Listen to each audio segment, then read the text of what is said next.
Good. What are we on now? Afternoon. Good afternoon, everybody. Welcome, welcome. We'll wait till everybody gets in and we're going to start this wonderful webinar.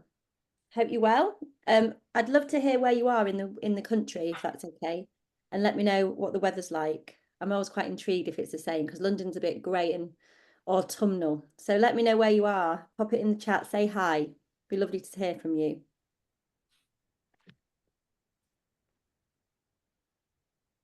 Oh, nobody's talking to us, not yet. Never mind. Oh, we have Market Harbour, very grey. Yeah, grey, chilly and grey. Oh dear. It is. Overcast. It's over the. It's grey. So we've got a uniform UK grey. Unfortunately, Just say there's a theme going, right? The theme. My goodness. But you know what? We're going to bring the sunshine. Don't you worry. It's here. So we'll just wait for everybody to get in. Oh, people are by the sea. That's nice. Fluorescent green here. Wow. That's surprises.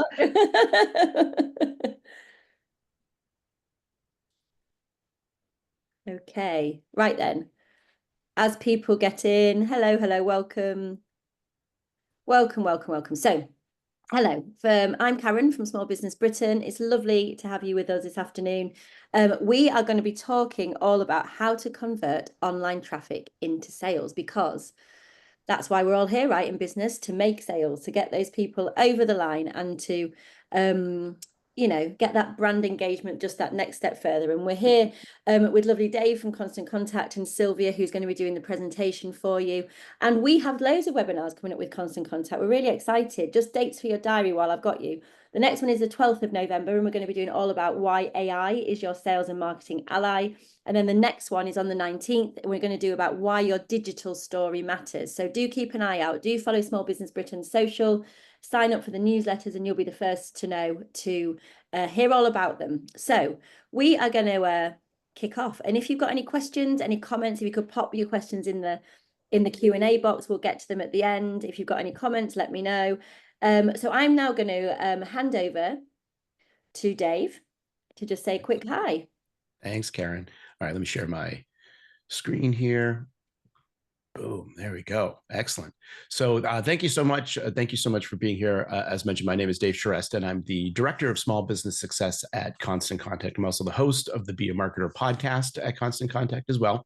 If you're on LinkedIn, I'd love to connect with you there. So sorry, please make sure to do that. If you're wondering maybe who Constant Contact is, who may not be familiar with Constant Contact, we've been helping small businesses and not-for-profits reach their marketing goals for coming up on 30 years now, actually, with our easy-to-use digital marketing platform. It's designed specifically for small business owners. You can find out more about our tool, of course, by scanning that QR code on your screen. I've been at Constant Contact for over 13 years now, and people often ask me, what keeps you at the company for so long? And for me, it really boils down to three things. I'm passionate about helping small businesses and not-for-profits succeed. The people that I work with on a day-to-day basis share that same passion, and we're all really focused on delivering tools and insights to help you make progress with your marketing from wherever you're starting. And I'm grateful for the opportunity to be here with you today. And again, thank you so much for choosing to spend some time with us. And you're here, I gather, because you recognize that digital marketing is an important part of your business. And that digital journey often begins with how potential customers find you. And where do most people turn when they're looking for your business or that thing that you do? They go to search, right? And so guess what? If your business doesn't show up when they go looking, well, it's almost as if your business doesn't exist. But wait, once they do find you, are they actually finding what they need to feel comfortable taking that next step with you? And even if that next step means just signing up for your email list, because at Constant Contact, of course, we believe email is at the core of any digital marketing strategy. And because then you have this direct line to your customer to influence their behavior in the future. I'm looking forward to chatting with you more at the end of the presentation, of course, but for now, I'm going to pass it over to Silvia Del Corso, founder and director of Pink SEO Ltd, so she can share how to convert that online traffic into sales. Silvia, I'm going to stop sharing my screen here for you. Over to you. Hello, everyone. Thank you, Dave. Thank you, Karen. Thank you all for being here. It's wonderful to be here.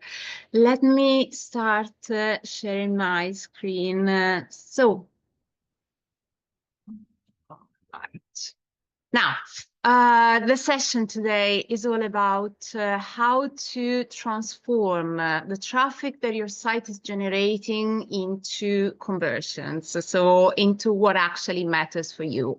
And this means that it's going to be different in every single business. There will be a specific priority, and it can change in different moments. So what you want the users to do in this specific moment can be different from what you want them to do next year or in the next quarter. So it's important to have your goals clear in mind and know how to influence this behavior, because as Dave was saying, we can do something to push them, gently nudge them into that direction. There's a saying that says that you can bring a horse to the river, but you cannot make him drink, but you can make him thirsty.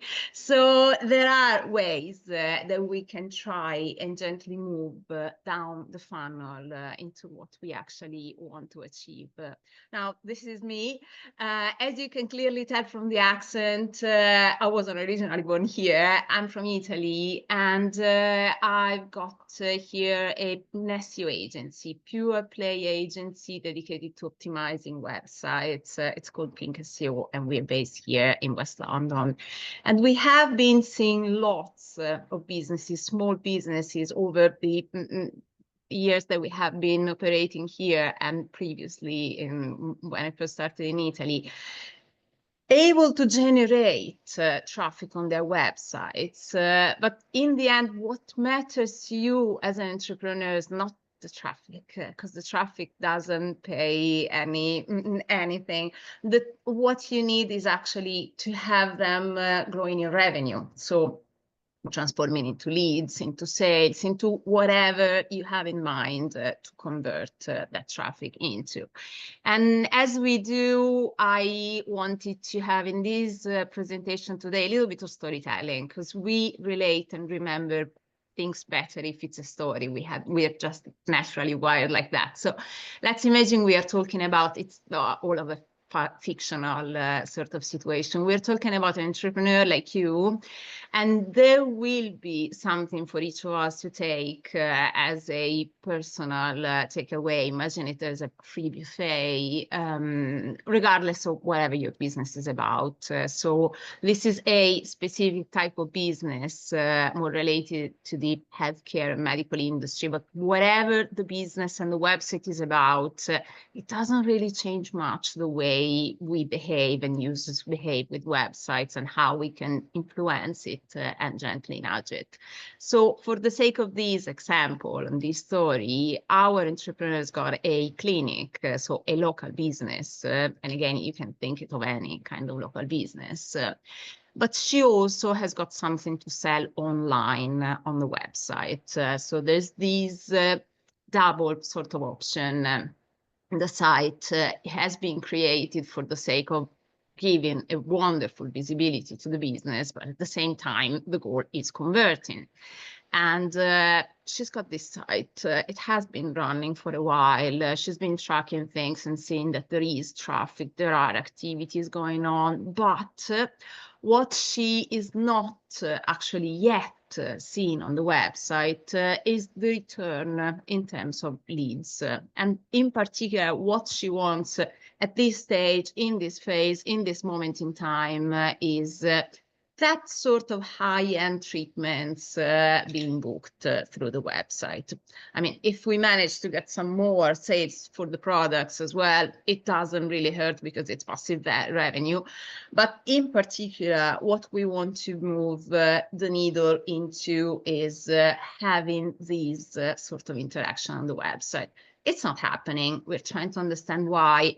And we basically unlock 4 big blockers, 4 main macro reasons why this isn't happening. And more or less, regardless of what the business is about, it can be the same when it's not converting in any case. So a lack of trust, a lack of engagement with the website, a lack of relevance, as in it's not being found exactly for the things that she wants to push, and a suboptimal user experience. So we will go bit by bit in very basic and plain terms through all of these 4 main blockers.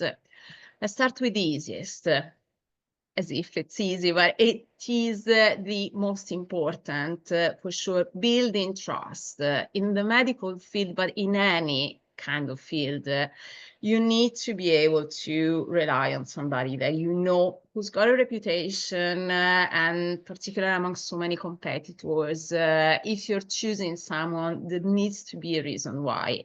And it can be inherited trust, as in somebody's recommended that person, so they are bringing that trust element with them. Or if you don't have that and the site needs to do the sell, digital tools need to do the sell, then there needs to be that level of validation. Before even looking into the website, there's plenty of review platforms. Google is one of those.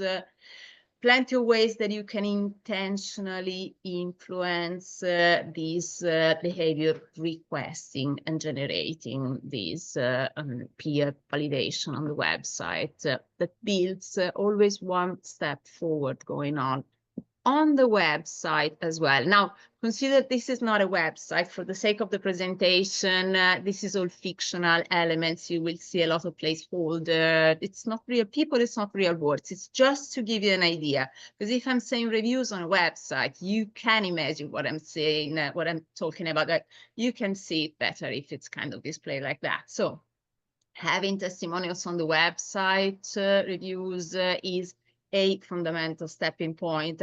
And there is nothing that is really groundbreaking. We are not reinventing the wheel, but there's definitely a lot of these touch points that sometimes are overlooked. So we are looking at what in the end moves the needle into converting. Having or not having fresh, updated, relevant, really intentionally seeked after reviews can do a wonderful amount of work in terms of building that trust.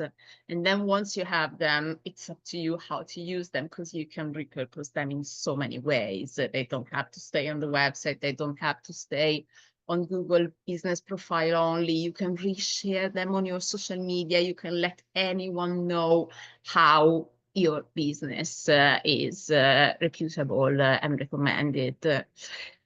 Going on, again, building trust, you can step into all of your accreditations, your qualifications, the awards that you have won, why you have won them. Onto the website, you can display this in your about page.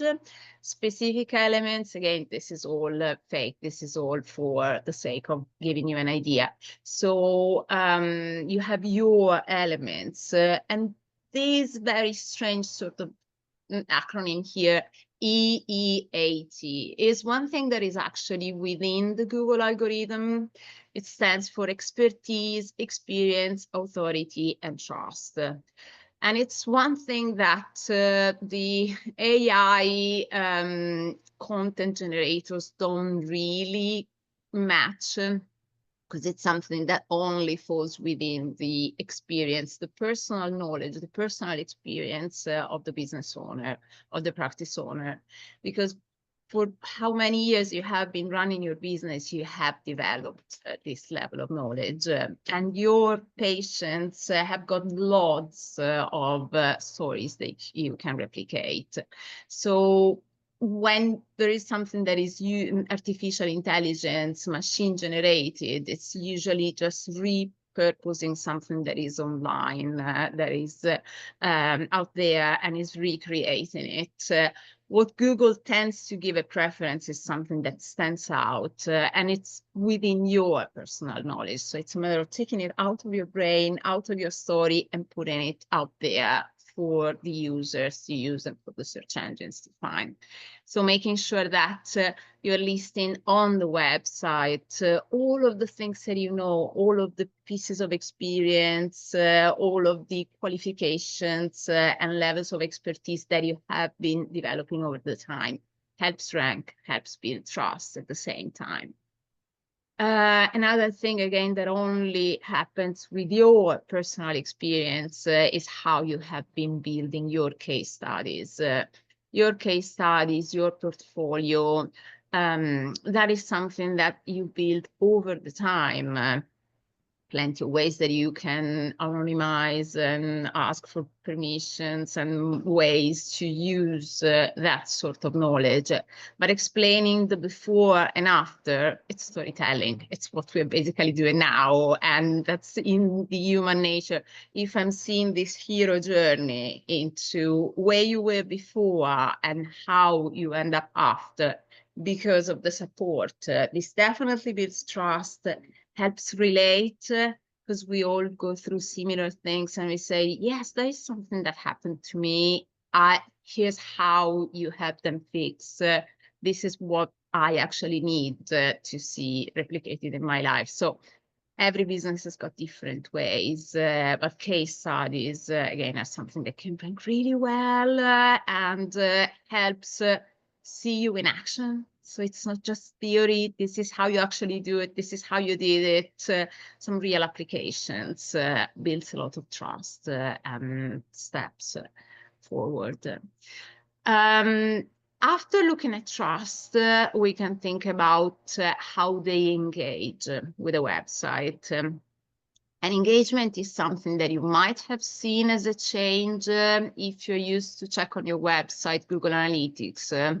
There has been this big change from Universal Analytics to GA4. And in Universal Analytics, we used to have the bounce rate. Now we have the engaged sessions, which is an element to be checking and tracking. It's automatically available and costs nothing. It's just a matter of connecting it into the website and checking it.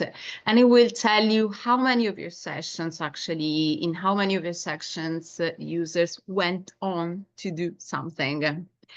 And so instead of just being passive viewers or having a very, very limited dwell time, we want them engaged on the website, and then we want them to do something to actually move across the various steps. So one thing that you can do is make sure that your website contains a lot of touch points, a lot of elements that immediately relate with their situation. Now, this is the typical blog session, the typical blog page with lots of different topics. Again, it takes time to create this kind of content if you do it well, if you're not just churning it for the sake of it. If you think of what they really need and how you can help them out. But it's a very generous way of interacting with your public if you want, because you are giving for free.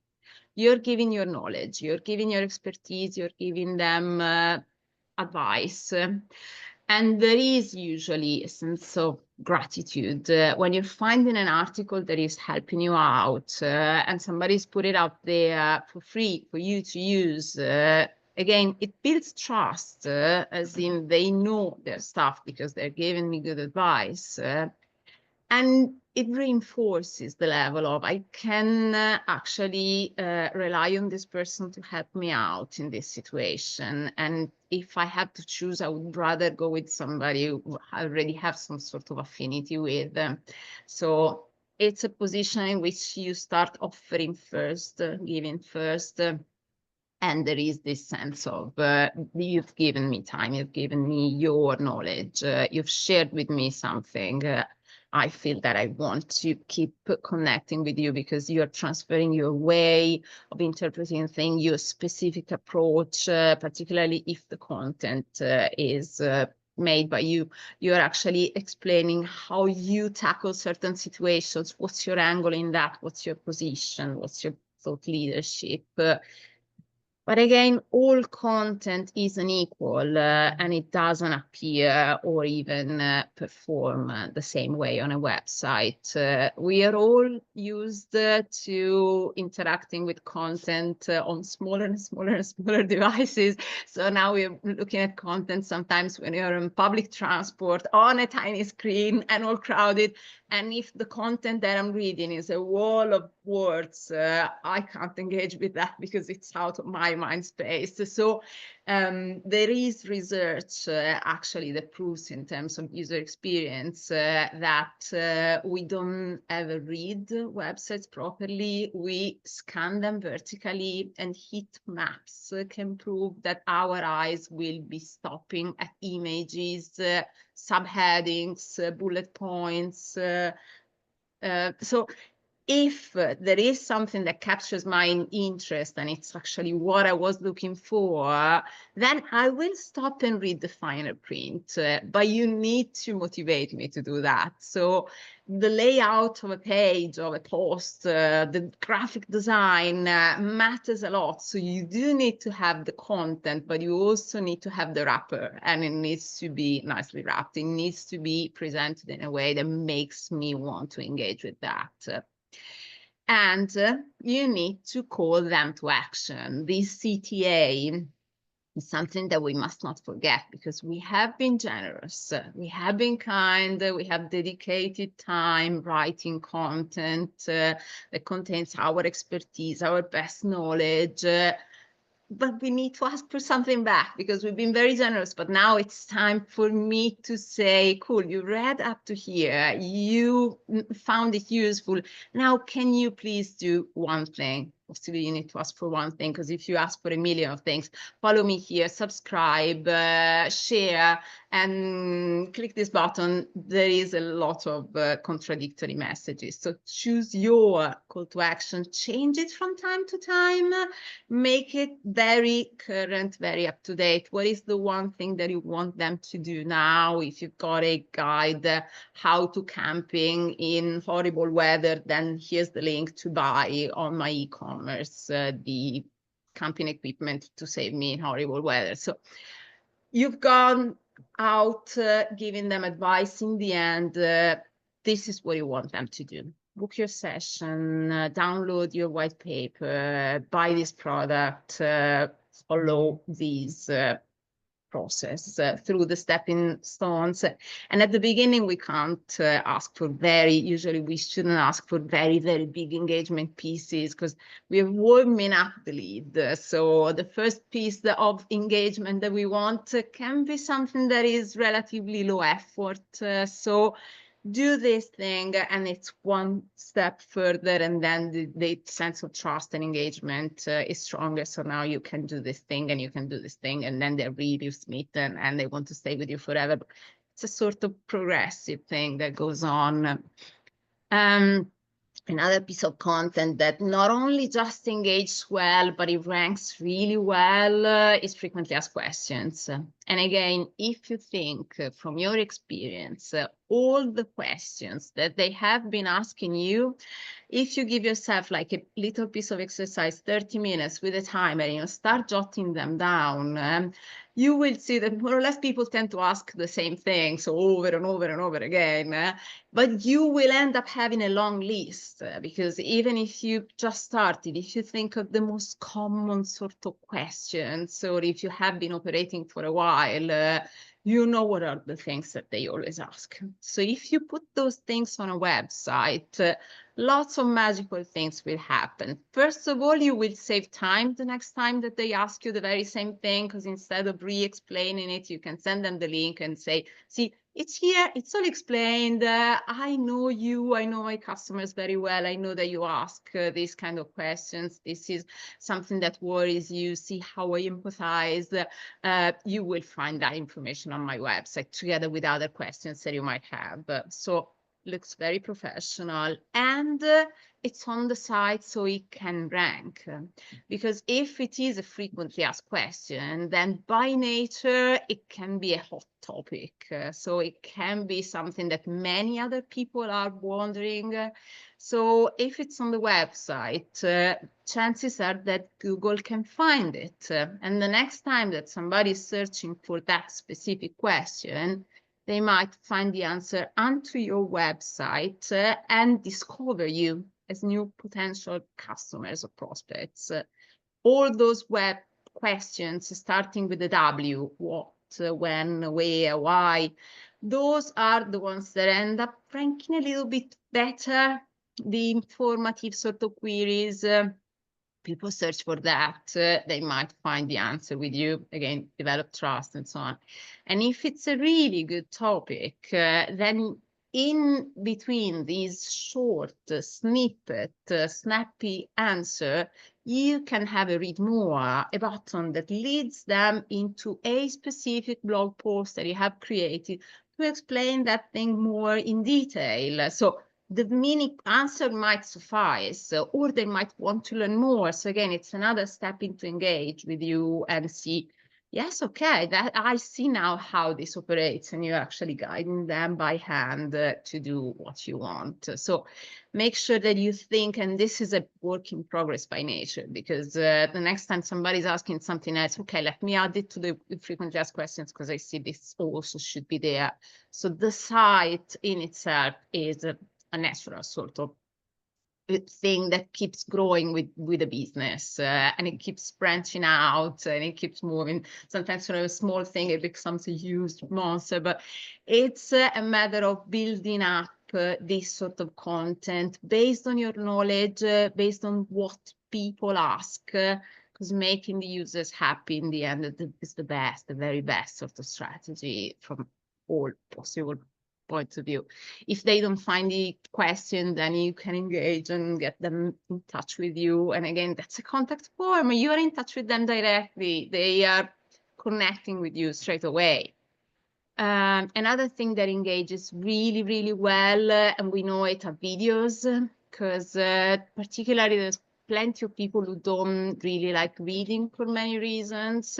They are starting to search for things directly on YouTube instead of Google, because they engage better with someone that is doing what I'm doing now, is telling you something. So if I was to send you the things that I just said in a piece of writing, it wouldn't look this kind of interactive, because the video naturally, the multimedia material naturally engages more with you. So it can be a little bit tricky at the beginning to put yourself onto the camera like that, but with everything, we grow confidence going through and doing it a little bit more again. But you will see that having this content then is another immense door opener, because you can upload it onto YouTube and all the social media, and people naturally engage so much better with a person telling them something, or with something that they can see happening. It can be a video on a treatment, how you're doing it. It can be a video if it's an e-commerce or something actually being used and seen in action. Imagery is fundamental, but videos, they can relate even so much better. So it's, and then you can embed them into the website, and from the website to the social media to and fro. So there's a lot of possible connections that you can do this way, and they're just really, really, really beneficial. Another thing to get them to do something is pop-ups and banners. We see them happening very often now. You can try and make them in a nice way that is not intrusive, and I don't immediately want to close it because it's irritating. You can make it in a way that actually relates with me. So knowing what you want them to do in that stage, you're actually giving them something. So instead of seeing that you're trying to get something from them, they see that you're making a step saying, see here, this is for you. So it can be a banner on the top to get them to sign up to your newsletter, and then you have their contacts and they're yours to treasure and keep and nourish your relationship with them. Or you can get them to click into something and do a specific type of action. It can be triggered in many specific ways, as in, I don't know, an exit pop-up or something if they're doing, there's plenty of ways, but again, that is something that interacts. It's the site bouncing up and saying, hi, do this, please. So again, it can be really, really effective. So we've seen how we can improve on trust. We've seen how we can get that website to engage a little bit more with the users. Now, it's a step forward. It's a step before. Relevance is is the reason they found you even the right one? So it's a sort of prerequisite, because if, for example, the specific doctor, fictional doctor that we're talking about, if she was being found for acne in general, that would be too vague, because it could be somebody who's just interested for an academic point of view. It could be something that is just trying to understand for some specific reasons. If the target goal is targeting somebody with a specific need and in a specific area, you know, the longer the tail becomes, so the keyword, the more than a keyword, we could call it a key phrase, because it starts to become a key phrase. The longer it becomes, the more elements attached to that, the more pinpointed and laser focused it becomes, because you're not just talking to anyone and everyone, you're talking to your specific customer. So being found for those longer tail, more targeted keywords is a way of ensuring that you're already going down the funnel. So you're already being found by someone who is interested, is more interested specifically in what you want every page to do and achieve. So that is a very, very strategic piece, and it comes before doing actions. You can tweak it, you can adjust it going on, but making sure that the keywords that you found for are exactly the right ones that can convert within that space. That can be really, really powerful in terms of funnel engagement. And if you've got a location, then you've got a lot of advantage, because you're not naturally competing with businesses that are located in other areas, they are targeting customers in other areas.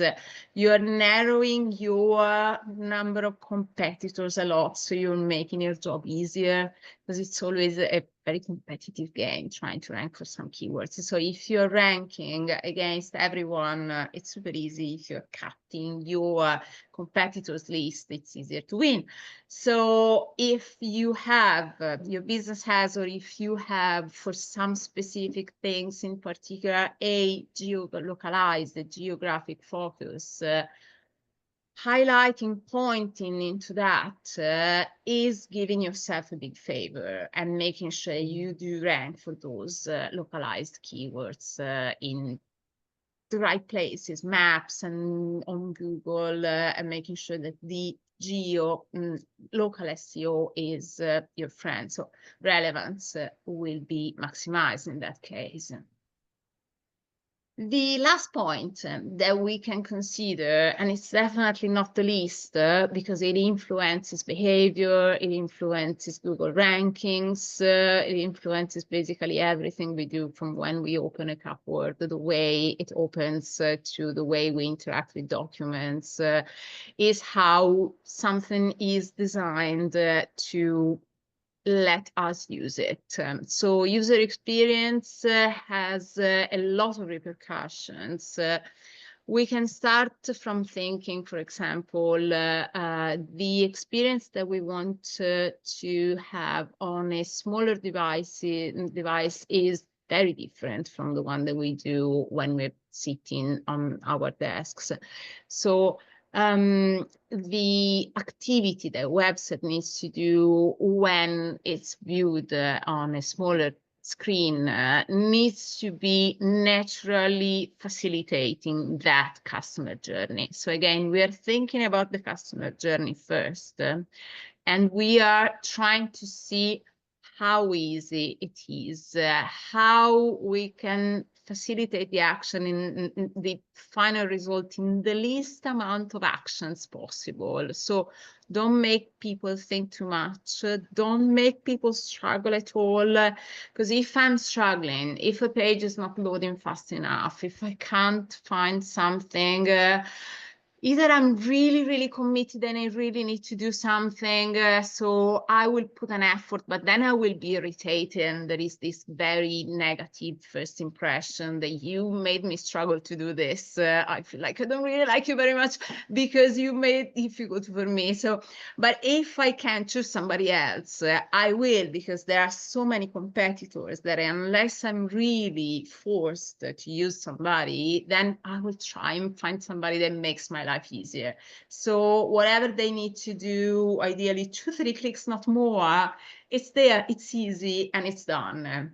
And they used to call it the grandma test. So get somebody who doesn't know the website, who doesn't know what you do, who's possibly not super tech savvy, to perform some actions onto your website from any kind of device and say, can you try booking this? Can you try doing this? And you see if they're struggling or if it's easy. That can be an eye-opener, because for you, you're kind of biased, it's your business and you know exactly what to do. It might be very different for somebody else who doesn't know the website and what to do, how to do it straight away. So get some sort of external validation. It can be a friend, it can be somebody within the family. But see how this user experience flows throughout the different types of devices. Don't immediately assume that it's easy to do something because it might not be immediately as automatic as we think. As for price points, we all want to save ourselves some time, making sure that we're not taken it by time wasters, or we are not again being associated with the wrong sort of niche and positioning level. So if we are immediately clarifying the position of this is how you do it, this is how much it costs, this is how you book it, you're saving yourself a lot of time and the possibility of converting the right type of customer, because again, you're kind of deselecting, you're qualifying the right sort of customer for you in this way, and you're selecting someone or alternatives. So if this is not for you, then this is another sort of package. This is something else that you might want to consider. Give them options if possible, but make sure it's clear enough and I straight away immediately can click and book and do something. If it's an appointment, what you have, I would like immediately to be able to select a time and a place and a location and a person and book and click, and 5 clicks and it's done. That is how we would like this web to help us out and facilitate. And if we can help build a better internet for the sake of all of us to use, that would be wonderful. So again, friction points, they can be subtle, but they can be substantial. So if there are things that are not immediately accessible, it can cost you in the end the lead or even the prospective customer. If you're selling something on the website, there's plenty of ways to make the purchase, the experience that could take another entire webinar. At least let's just say that there are lots of filters that you can put there again to make the possible client's life easier and faster. So I can immediately select, for example, my price range. This is how much I can spend. That's it. I've got a search bar in which I can exactly say what I want in my way. And again, you might be assuming that your prospective customer is using the appropriate qualified expression to say something they usually aren't. They're using very generic and colloquial expressions. So try to keep that in mind as well. And that kind of falls within the keywords big consideration as well. Make sure that you also cater for more generic expressions and you somehow include them in your language, even not to make anyone feel excluded. You're talking natural, normal language that can let people interact with you easily. So they can select a category, they can select a tag, they can go through different ways. I only want these format, I only want that. Filter options that makes the purchase much faster and easier. Related products, things that you can do an upsell or a cross-sell with. Again, grows the engagement, grows the possible revenue from that page as well. And we've come to a point in which I'm saying I'm open to listen to your questions because this might have sparked, I hope it has sparked some considerations, and the rest will come after. So when you now go back and maybe look at your digital assets and say, yeah, I could actually use that. I've never thought, let me try and see what happens if I put that on the website. Let me try and see how this makes a difference. Again, we're not doing a sudden transformation. We are moving the bar little by little because usually we don't have huge marketing teams and we can't do things overnight. So we are trying to implement lots of ways to intercept and make it more efficient. If you want, with this thing here, I'm glad to have with the team a look at the website, 1 hour conversation, just giving you advice and saying, in your specific case, maybe this is something more that you could do that can be helpful. And yeah, that's it for me. This is me, my contact details. I'd love to chat if you want. Silvia, thank you. That was absolutely wonderful. We have questions, so take a breather and we'll get to them and I'll come out to you. No problem. That was fantastic. Really well done. So let's start here. This is from Liz. Hi, Liz. I have not put prices on the website and this encourages interaction so that they can meet me on a call and build trust. Is this worthwhile or should I make fees available to avoid time wasting? That's a very, very long conversation. There's a book that was published a long while ago. It's not a new book anymore. It was called The Ask You Answer. And it's a guy who made a fortune selling swimming pools. But he didn't make a fortune by selling swimming pools. He made a fortune by changing his website, and there was a long consideration around pricing and so on, because everybody was saying, if I put the prices down, I'm making my competitors' job so much easier. You can see what's your point, at least if you don't want to have, and in some cases it's difficult to have a precise price point, you can educate, again, the readers as to what makes the price. So prices can vary among this range. Here's what can make the prices vary. So these are things that can influence the price. These are things that you can consider. Again, you're educating them. You're saving your time when you're done pitching. Yeah, thank you so much. Right. Is it okay? Hi, Lorraine. Is it okay to ask customers, perhaps via a newsletter, directly why they're not purchasing? And how do I do that without sounding desperate? Yeah, it's fun because there is a growing interest into developing exit surveys. So you might have spotted, for example, when you're closing a page, sometimes there is a pop-up that appears and say, before you leave us, can you please do? And if it's well done, then you might stay. That's an option. You can definitely test your own style, and it changes according to what's your business about, how's your tone, how corporate are you, how is your way of interacting. But if you have a newsletter, absolutely using it is crucial, because these are lots of good, valuable contact points. Have a survey, makes people feel that you value their opinion. So if somebody's asking, what do you think? Well, I have thoughts on that. I can tell you. Amazing. Another one for Rebecca. I do not have a website. I sell on eBay and Vinted Pro. Do you have any conversion tips for marketplaces? That's another big topic.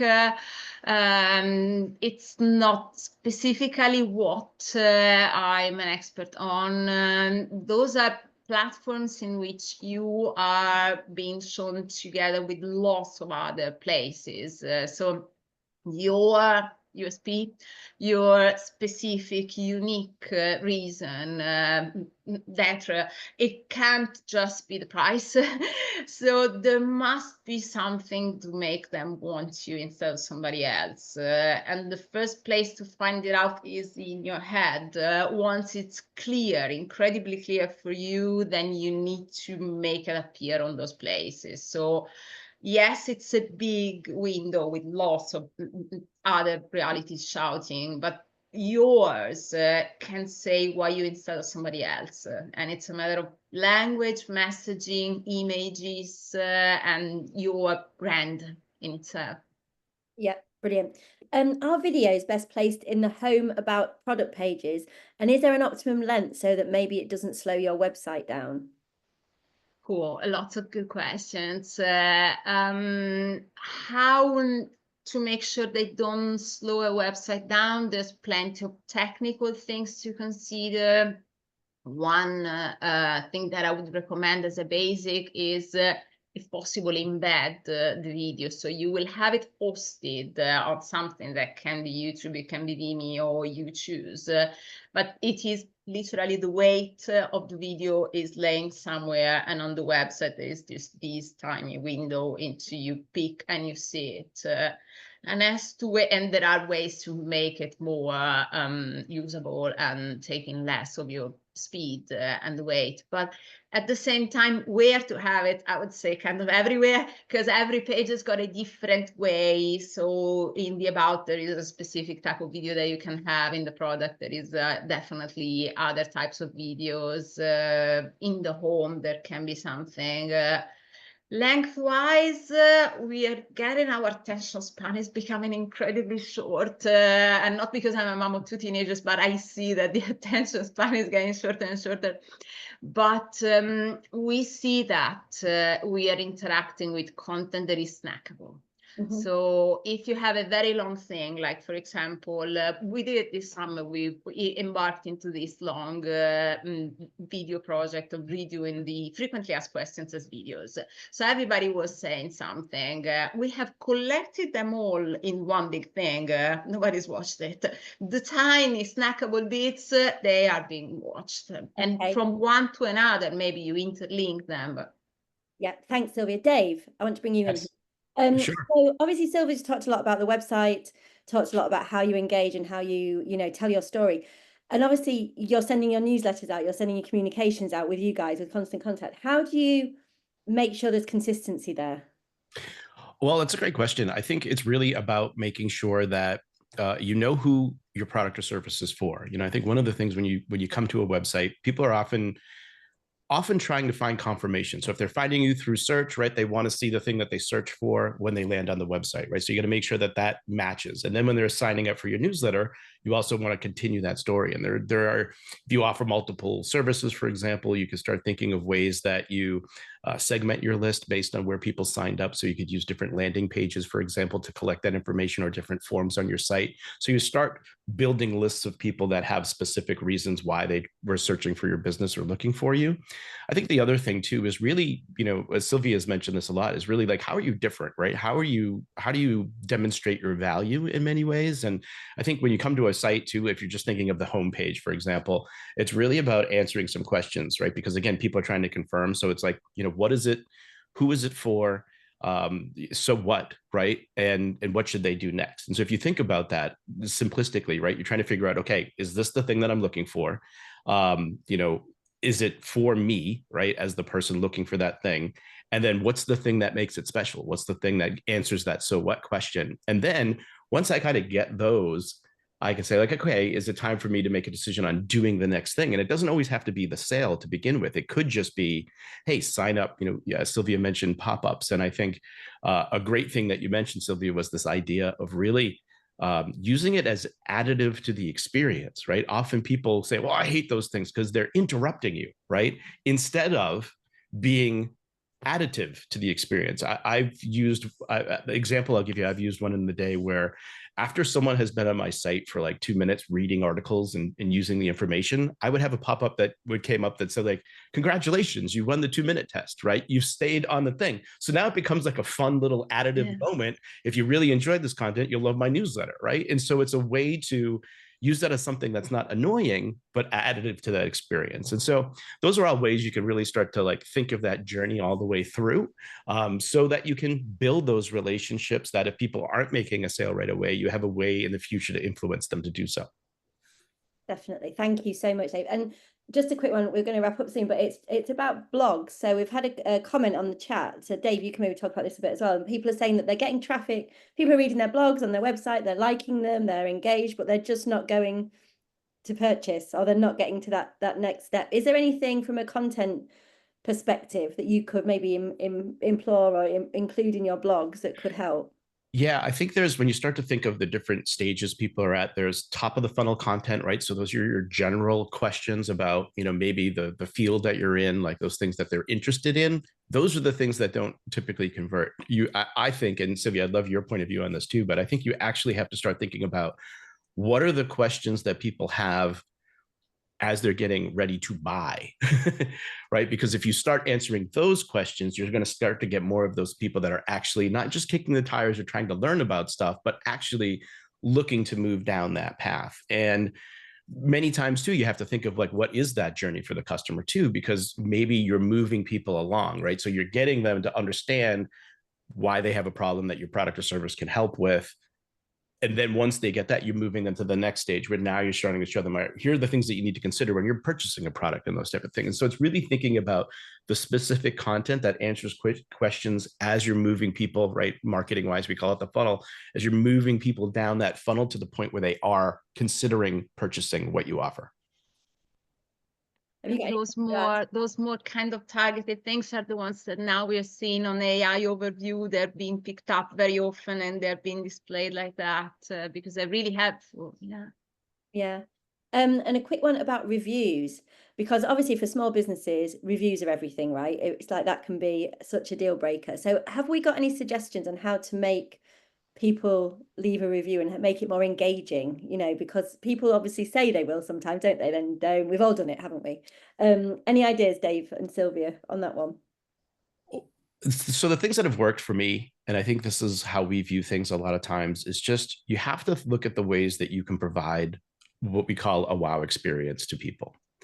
And this doesn't have to be anything grand. Sometimes this can be something as simple as, somebody comes into your store and somebody's there greeting them and saying hello and like, let me know if you need anything, right? Like just doing things like that. And I think, for me, when I end up leaving a review, I have a couple of rules. I'm not ever going to leave a negative review because I want to help support small businesses. And some people like things that I don't, right? So unless it's a really bad experience, but that's something I take up for them. But when it's a good experience, oftentimes when I am urged to leave a review, it's because of a face-to-face interaction. Somebody has treated me really great. They've done a great job. And they actually say, hey, if you wouldn't mind, leave me a review because it'd be really helpful. I mean, I just did this recently. I also think if you have employees, it's fun to have a competition. Who can get the most reviews? I remember going to a restaurant where somebody said, hey, would you mind if you had a great time here today, leave me a review. The person who gets the most reviews at the end of the month gets a free trip, right? And it's like, oh, okay, cool. So you're getting people involved. And again, it's all about these relationships and you're having creating a great environment, a great experience for people. It's in those moments that those are the times to ask. Yep. Anything to add, Silvia?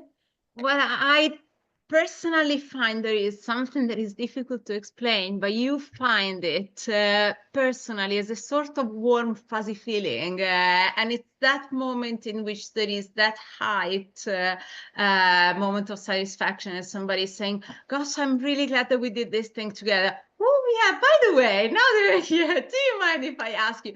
So we have it, for example, with us, we have the account managers. They know that they have the way of developing relationship and rapport with the customers. And there is that moment in which the customer is really happy, something really good happened.